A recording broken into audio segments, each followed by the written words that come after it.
Hey guys, I hope you are doing well. This is my second attempt at making this video today. I recorded a whole 15-minute thing last night, and then when I went to put it all together, there was no sound.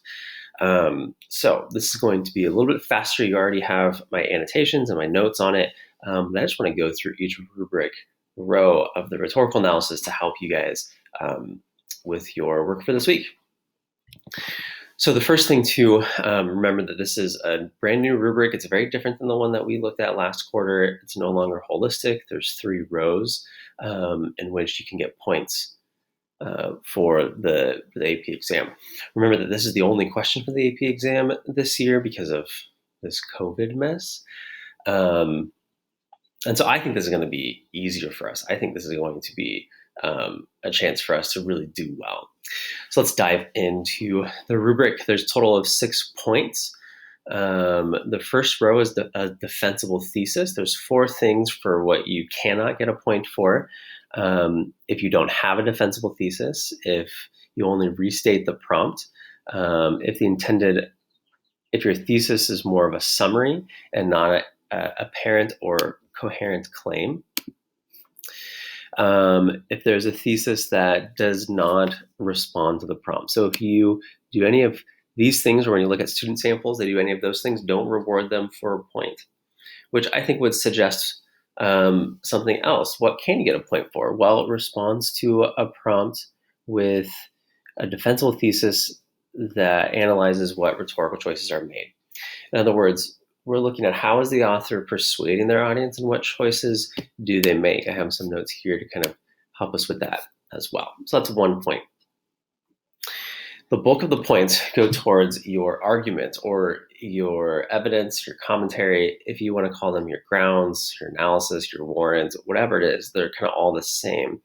But you want to create a line of reasoning that shows how an author is making their rhetorical choices, explaining why those are good choices, and then to get 3 or 4, explain how at least one rhetorical choice for 3 or multiple rhetorical choices contribute to the writer's argument, purpose, and message.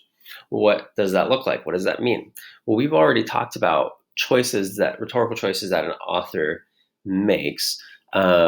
We could do rhetorical devices, we could do style, we could do organization. This week, we're going to look at appeals. What kind of appeals does a speaker or an author write to persuade their audience? So you take kind of those things and then you attach it to this is how it contributes to the overall argument, purpose, and message. And for those who get 3 and 4, what's the difference between a 3 and 4? Well, 4 just does it better than a 3. And lastly, we have the sophistication. This is like, if you remember, we're looking at the holistic rubric. There's a little line in there that always pointed out to us. Here's the difference between an 8 and a 9. And it was that command of language, which is kind of ambiguous. And so the good people at College Board, they broke that line up and they explained what that looks like. So sophistication point demonstrates sophistication of thought and develops a complex understanding of the rhetorical situation. And you can earn this point by doing any of the 3 following: explaining the significance or relevance of the writer's rhetorical choices given the situation. So we might call this occasion or context or fancy word exigence, but they chose those rhetorical choices for that particular situation.